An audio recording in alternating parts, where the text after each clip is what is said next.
Hello everybody, this is Godzilla here, and I'm back with another reaction. Now, I'm sorry I didn't upload any reaction videos. I only uploaded like parody music videos or music video parodies.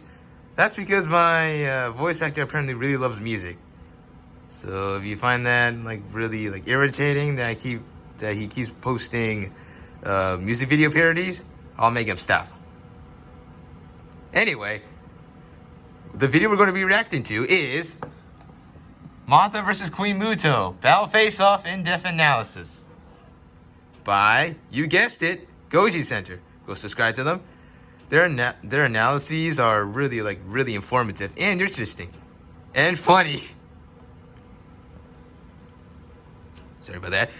Okay, so also I'm almost close to reaching 200 subscribers, so if this channel reaches that limit, I'm going to upload a 200 subscriber special video of me reacting to The Union of the Elements of Insanity by the Inverted Shadow. So, we better hit that limit, or else I'm going to have to keep making music video parodies all week long, or for the rest of my life. Hopefully that does not happen. Anyway, let's get to the reaction video, shall we?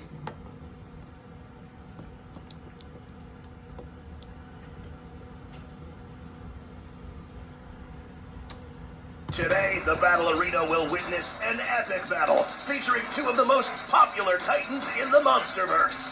On one end, a titan known for its benevolent nature, but one who will not hold back when it's time to fight.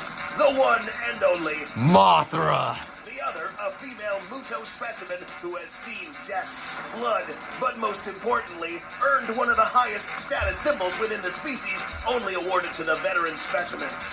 This is no ordinary MUTO. This is the Queen MUTO. In this episode, we will go down to the hard facts and analyze their strengths and weaknesses to determine the winner of this fight. So sit back and... My money's on Mothra, my queen. First, all-female fight to determine who is the ultimate queen of the monsters.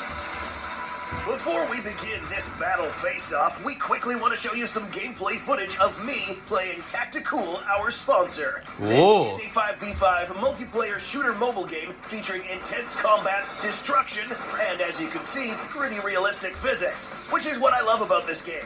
If you're sold already, go download the game via my link or use this QR code on the screen and use code TACTIME to get 50 Jason shards, an RPG, and 50,000 silver. Ooh, my voice actor might actually download this game. And go out there and light these people up with the weapon of your choice. Or you could be like me and hop in a car and just squish them.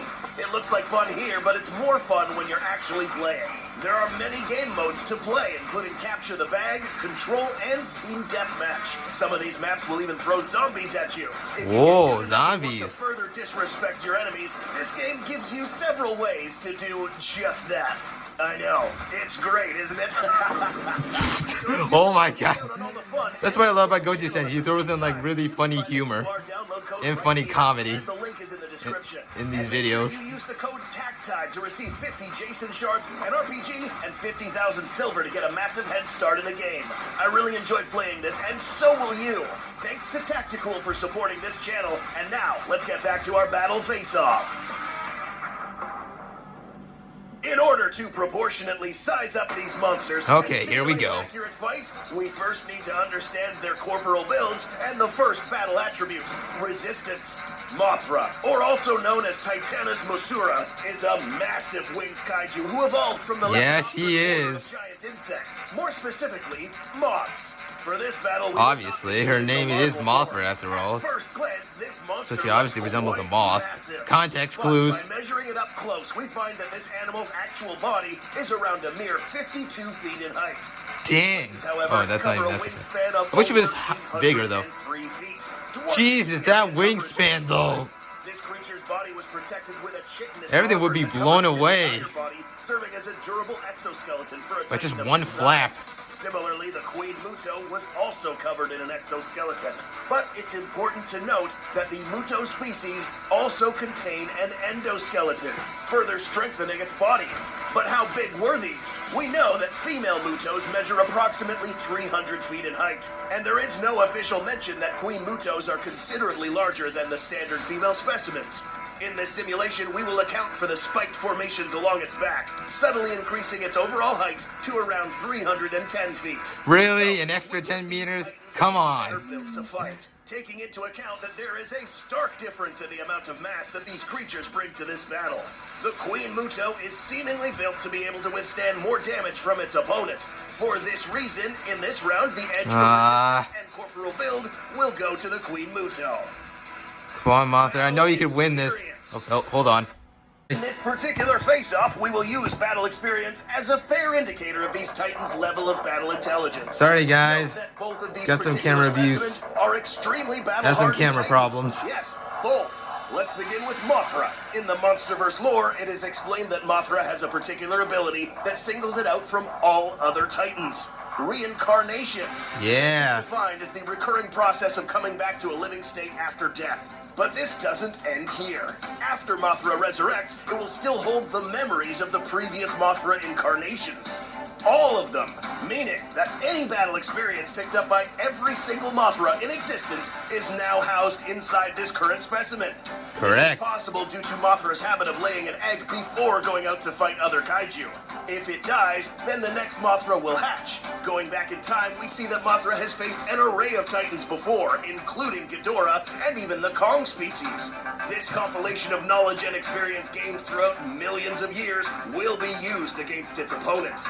But how does the MUTO compare? Let's make something very clear. You don't just turn Man, into a Mothra has Queen some MUTO really good after battle winning one experience. fight. This mark of I'm really superiority impressed. is earned with blood. I shouldn't be It is surprised by mentioned this. that this particular MUTO specimen is very old and experienced. This is notable from the obvious markings and scarring of this MUTO specimen. This means that the MUTO had to endure a continuous amount of combat throughout its life. If you know anything about MUTOs, these guys are particularly good at fighting Godzillas, arguably the most powerful Titan species in this franchise. So that said, it is obvious that both of these Titans are perhaps some of the most battle-hardened creatures in the MonsterVerse. Both with plenty of opportunities to fight very dangerous kaiju, making this a draw in battle Oh, experience. draw. Locomotion. When it Locomotion. comes to locomotion, we will take into account how fast I need to look up what that and how means. agile their movements are. In Godzilla, King of the Monsters, we I know see somebody's Mothra not gonna moving tell at me what very it means high in the speeds comments. when she joined the fight against Ghidorah and Rodan. Her preferred method of locomotion is obviously flight. In 2019, Mothra joined She's most the fight notable while for airborne, flight, rapidly obviously. flying past Ghidorah while avoiding any terrestrial melee combat. We can assume that Mothra will use this same methodology against Queen MUTO, as it would not make any sense for Mothra and MUTO to engage in an exclusively terrestrial encounter. The Queen MUTO, on the other hand, or all female MUTOs for that matter, are limited to ground locomotion, even though Yeah, they are Mothra has the technically upper capable hand of on moving this one. faster She can sporadically fight for short on periods of time. on This land speed and ground in the air. maneuverability is practically useless Mothra against a has, Titan like, the that can biggest move advantage. on both the X and Y axes. In this battle, this attribute will be something Mothra will have to exploit to avoid getting killed. Therefore, Mothra takes the edge when it comes to locomotion. Yep. Overall strength. Oh, I don't know about strength This particular though. face-off, I think Queen strength will MUTO be wins the this key to one. determine which of these Titans can kill the other and how fast. Let's go back to the corporal comparison. We see here that in terms of body composition, the Queen MUTO far outweighs Mothra in both external and internal aspects. This includes musculature. Damn, and Queen armor. MUTO is heavy. In the monsters, we witnessed Mothra literally getting ragdolled by Rodan in midair against other tall structures. After further observation, Mothra really never displayed any signs of physical pushback against Rodan, suggesting that against an even larger foe, Mothra would struggle to inflict significant shock damage to its opponent. If you saw one of our previous face-off videos featuring the male MUTO, you would have already learned that MUTO species are... Oh, don't worry, I'll get to that in another reaction video. In 2014, we witnessed a smaller male MUTO specimen drag a Russian Typhoon-class submarine many miles inland. Based off of these feats, we can assume that the much larger specimens, let alone a Queen MUTO, would be more than capable of inflicting killer blows backed up by this immense level of strength. Because this is a female, this particular sex in this species is much more bulkier than its male counterpart, making it obvious. Yeah, I that kind of for this obviously combat knew that. the Queen MUTO takes the edge in overall strength. Auxiliary weaponry. This flying titan is equipped with weapons that can potentially handicap its opponents in 2 different ways. The first weapon that we will discuss is its silk attack ability. This is when Mothra spits a wide web out of its mouth, which is strong enough to ensnare or tangle even the largest of titans. Like she demonstrated in King of the Monsters. This weapon effectively, Mothra will have to come somewhat close to its opponent in order to successfully cover the titan with this silk. How strong is it? Silk is a natural fiber made out of special proteins which are produced inside certain insects such as silkworms and spiders. If you didn't know, silk is one of the they're obviously strongest not and most insects. resistant materials in the world. According to some studies, it has been revealed that silk is proportionally 5 times stronger than steel. What? Oh my god, I didn't know that. On how Mothra managed to successfully trap Well, that steel would be stronger, but nope, silk is. The only reason they were set free was thanks to Godzilla, who just destroyed the building altogether. Had Godzilla not intervened here, Ghidorah would have had a much harder time getting free. Mothra's abilities do not end here. These wings have the capability of glowing thanks to the natural phenomenon known as bioluminescence. These can glow in different color schemes, but the most powerful and damaging would be its God Ray ability. Beta wave light that is capable of God rays. kaiju and dissipating strong winds in any direction, making this ability a highly disorienting tool for Mothra. All MUTO species have a special ability commonly known as an EMP. Electromagnetic pulse. This pulse is a disturbance that affects electrical circuitry and other energy-transmitting elements. But will these affect Mothra's bioluminescence? To answer this, we need to know how this phenomenon works. In the real world, most, if not all, bioluminescent animals and bacteria are able to emit light thanks to an element known as luciferin. When this element reacts with oxygen, it produces light. This chemical reaction is what you see whenever a firefly glows in the dark. Similarly, this giant insect's bioluminescence is created in the same way. Not by electrical means, but by chemical reactions, which in this case are immune to EMPs. Mothra's 2 abilities can 1. Handicap an opponent's limbs, and 2. Blind them. While the MUTO's EMP is basically harmless to Mothra, giving her the edge. Yeah, Mothra, you go, girl. Come on, my queen. Oh, melee weapons. Titans have similar weapons that are used in relatively the same way, but at different scales. Both Mothra and the Queen MUTO have forward-facing limbs tipped with sharp spikes. Both have been seen to make lethal impacts to an opponent, and in the MUTO's case, draw blood when fighting the G-Man. But whose weapons are deadlier? By measuring the size of both of these weapons, we see that the Queen MUTO not only has the bigger weapons, but also has the greater range, meaning that each impact will come packed with enough centrifugal force to possibly even impale Mothra with a single strike. Yeesh. Mothra doesn't just have sharp forelimbs, she also has a stinger.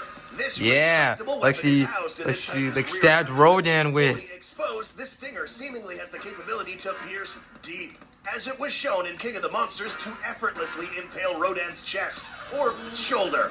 Note that it is not officially mentioned that this stinger can inject any venomous agents, but even if it didn't, this thing is long enough to reach some of MUTO's vital organs. That's if the MUTO lets Mothra get close enough. But is this stinger enough to win the edge? The answer is found in these weapons' effectiveness. While Mothra can arguably inflict damaging blows to the MUTO, it's only fair to acknowledge that a single impact of one of these massive MUTO claws is more than enough to one-shot a small titan like Mothra, whereas it will take more effort to use and deploy these weapons effectively against a much larger opponent. For this reason, the Queen MUTO takes the edge when it comes to weaponry.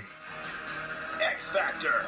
Earlier in this video, we discussed how Mothra lays eggs prior to going out and putting herself at risk and possibly dying.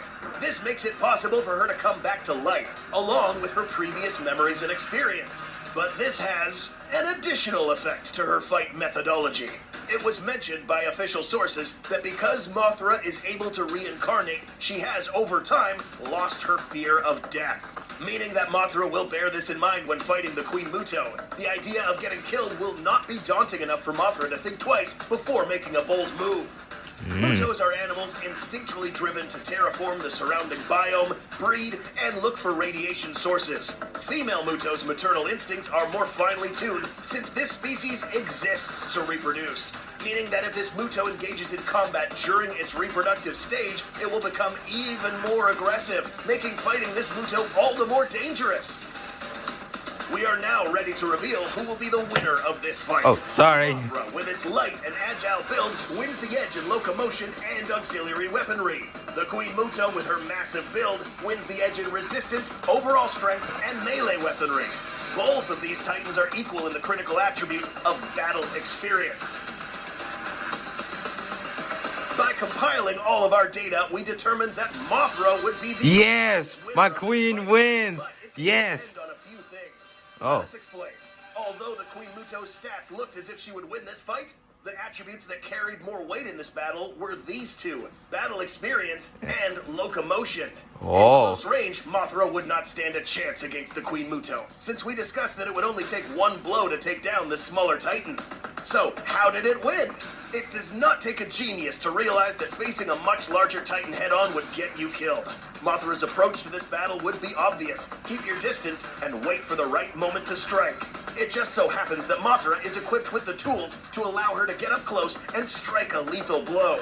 First, Mothra's blinding God Ray ability would be used to disorient the MUTO. Yeah, Of course, blind at a them. safe distance, allowing Blind the Mothra to be able to get motherfucker. close enough to repeatedly ensnare the MUTO's limbs until they are practically motionless. After MUTO's limbs aren't able to protect her any longer, Mothra would now find an opening on MUTO's only vulnerable spot. The head. Flat, exposed head. And by using its limbs to grapple onto this giant beast, it will now place itself in a perfect position to insert its stinger close to its brain or brain stem, paralyzing and killing Oh, the that's first gonna round in an hurt. instant. The other unlikely scenario would involve Mothra haphazardly getting too close to the Queen MUTO and getting one-shotted by those massive claws.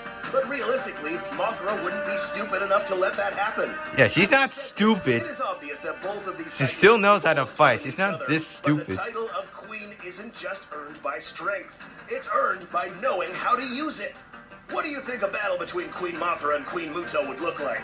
Do you agree with this analysis? Oh, I wish somebody made Did an you know that animation. If you don't subscribe to Goji Center, Rodan will pull up and destroy your whole house and your What? neighborhood. What? Just kidding, Oh. but seriously, you should subscribe. See you in the next video. There we go. Oh God, Rodan destroying my house. Oh God, Jesus! If you don't subscribe to Goji Center, Rodan will kill you. So please subscribe to Goji Center, or face your doom. Sorry, I had too much fun. Anyway, that was Goji Center's Mothra versus Queen MUTO in-depth analysis battle face-off. I said that the wrong way, but I don't care. Well, I'm really hoping to get 200 subscribers, because if I do, I'm planning on making a 200 subscriber special video of me reacting to the Union of the Elements of Insanity by Red Shadow. So please, I want to reach that. Please, so I can make that video. Well, that's the end of this video, guys. So, see you guys in the next video. And I bet Rodan is probably looking for that weed. Where is the weed? Yeet!